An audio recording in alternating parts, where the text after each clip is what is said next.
act of stealing the money was hot on their heels. "I've got them, Carpenter. They've absconded with the payroll." The chase led to a French cafe, where the crew spotted a man in a gray suit carrying the payroll bag. A chase ensued through the narrow alleys, involving bicycles, flower carts, and a very confused gendarme.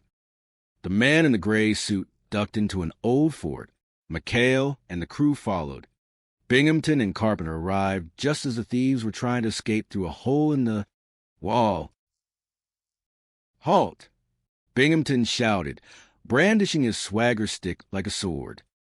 The thieves turned, drawing guns. "Get down, Captain!" McHale shouted. Parker, in a moment of accidental heroism, spotted an old decorative cannon. He didn't have cannonballs, but he had something better. He shoved a bag of laundry and a heavy bottle of champagne into the barrel. "Fire!" Boom! The laundry bag exploded out of the cannon, hitting the thieves with the force of a wet mattress. The champagne bottle shattered, drenching them in bubbles and glass. As the thieves lay stunned, the payroll bag split open. Bills began to rain down from the sky, like green snow. Manna from heaven. Gruber shouted, catching a 20. "That's not manna, that's the payroll." Binghamton screamed, trying to catch the bills in his hat. When the dust settled, the thieves were in custody. The money was mostly recovered, and McHale was being congratulated by the local French authorities. "You see, Captain?" McHale smiled, handing Binghamton a soggy stack of bills. "We told you we'd get the money back." Binghamton looked at the money, then at McHale, then at the laundry-covered thieves. He sighed a long, weary sigh. 42,365. Binghamton muttered, starting to count the bills. 42,366. Carpenter, get me my pills. And a transfer to the infantry. I hear they don't have alligators in the desert.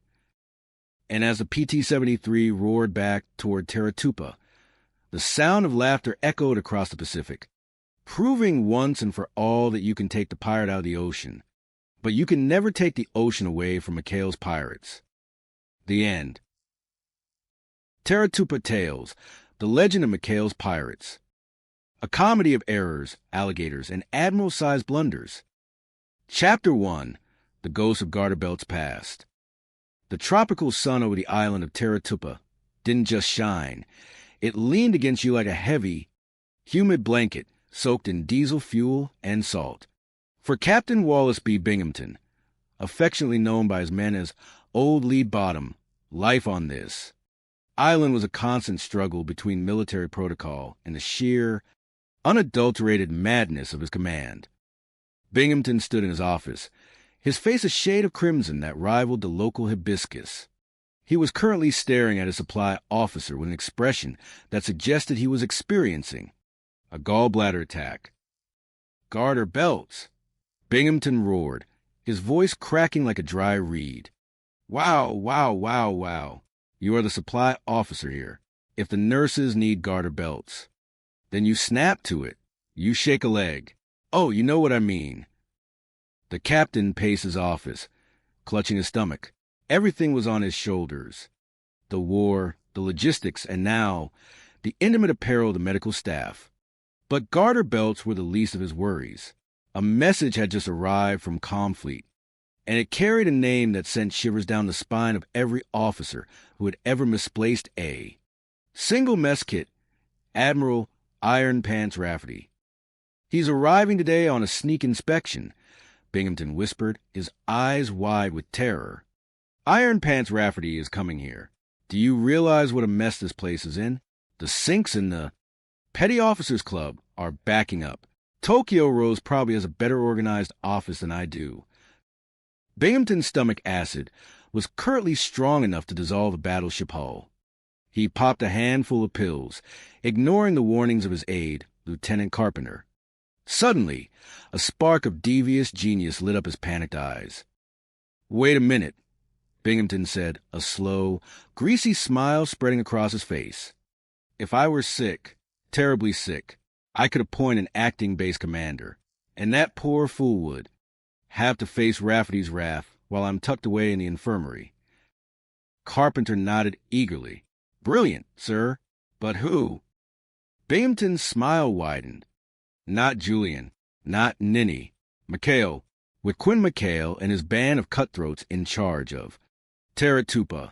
They will run wild and destroy themselves right in front of the Admiral. It's perfect. Sir, you look terribly ill already. Carpenter shouted, playing along. Medic, Carmen, help. The captain is dying. Binghamton collapsed into his chair, groaning with theatricality that would have made a Shakespearean actor blush. The trap was set. Chapter 2. The Acting Base Commander. Lieutenant Commander Quentin McHale entered the infirmary with the relaxed stride of a man who owned the island and everyone on it. Beside him stood Ensign Charles Parker, a man whose primary contribution to U.S. Navy was a state of constant, vibrating anxiety. Oh, McHale! Binghamton moaned from his bed, his eyes fluttering. I'm in bad shape. Bad shape. The medics, they don't know if I'll make it. McHale suppressed a grin. He knew Binghamton's deathbed routines better than the back of his own hand. Gee, Captain, that's terrible. Parker, and I will give Lieutenant Carpenter all the help he needs while you're recovering. No, Binghamton barked, suddenly sitting up with alarming vigor before remembering he was supposed to be dying. Carpenter is a boob. I'm appointing you the acting base commander, McHale. Parker's eyes nearly popped out of his head. The skipper? Acting base commander? And Parker, Binghamton added, pointing a trembling finger, you're the acting executive officer. Now get over to my office and take command this minute. That's an order. Out! Out! As they left, McHale leaned toward Parker. Chuck, something is fishy. Old Lead Bottom giving us his chair? He's setting us up for a fall. But the chaos of command was already beginning.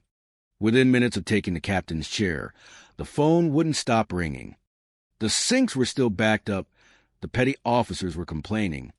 And then there were the garter belts. Executive Officer Parker here. Parker squeaked into the phone. What? The Seabees are building the new rifle range? And the Arab is in the middle of it? Tell them to keep their heads down. Meanwhile, McHale's crew, the pirates of the PT-73, saw the captain's absence as a divine mandate for a party. Gruber, Virgil, and the rest of the boys had already organized a hula wingding in the air raid shelter. The skipper said full speed ahead. Gruber told the boys, misinterpreting a completely unrelated order. Open up the store window. We're in business. The air raid shelter was quickly transformed. Grass skirts were distributed. Moonshine was poured. And a group of local girls began a rhythm that was decidedly non-military. The party was in full swing when the news hit. Iron Pants Rafferty's plane had touched down. Chapter 3. The Hula Incident. Admiral Rafferty did not walk. He marched with the percussive force of a pneumatic drill. He arrived at the base looking for order and discipline. Instead, he found McHale wearing a native lei over his uniform. Welcome to Taratupa, sir. McHale saluted with a grin. Acting Base Commander McHale at your service. Rafferty stared at the lei. What the devil is that thing around your neck? An old native custom, sir. McHale lied smoothly. Sign of respect for visiting royalty. Rafferty grunted. I heard Binghamton was in the hospital. I'll pay my respects, and then we begin the inspection. In the infirmary, Binghamton was practically vibrating with excitement. He knew the hula girls were in the shelter. He knew the base was a shambles. He just needed to point Rafferty in the right direction. Admiral, Binghamton cried as Rafferty entered. I'm at death's door. But you must go to the air raid shelter. McHale has turned it into a Roman orgy. Hula, girls, disgrace. McHale, standing behind the Admiral, coughed. He's delirious, sir. Combat fatigue. He thinks he sees girls everywhere. I am not delirious. Binghamton screamed. There are girls in the closet. There are girls in the laundry. The Admiral, looking skeptical, opened the infirmary closet. Out stepped a nurse in a swimsuit, followed by an embarrassed Lieutenant Carpenter. Captain, Rafferty said, his voice cold enough to freeze salt water, I'd like an explanation, and it better be good. He did it. Binghamton pointed at McHale. He's sneaking women around and shoving them in places. Rafferty turned to McHale. Commander, shall we proceed with the inspection? We'll start with the laundry. Binghamton's face went white. No, not the laundry. The air raid shelter. The girls are in the air raid shelter. By the time they reached the shelter, McHale's crew had moved with the speed of light. The girls were gone. The moonshine was hidden, and Ensign Parker was leading a frantic, high-intensity fire drill. Fire drill. 100% successful, sir, Parker shouted, his face covered in soot. Rafferty looked at Binghamton, who was now dressed in a seaman's uniform he'd stolen to sneak out of the hospital. Binghamton, why are you running around in that uniform? Screaming about girls? It's clear you need a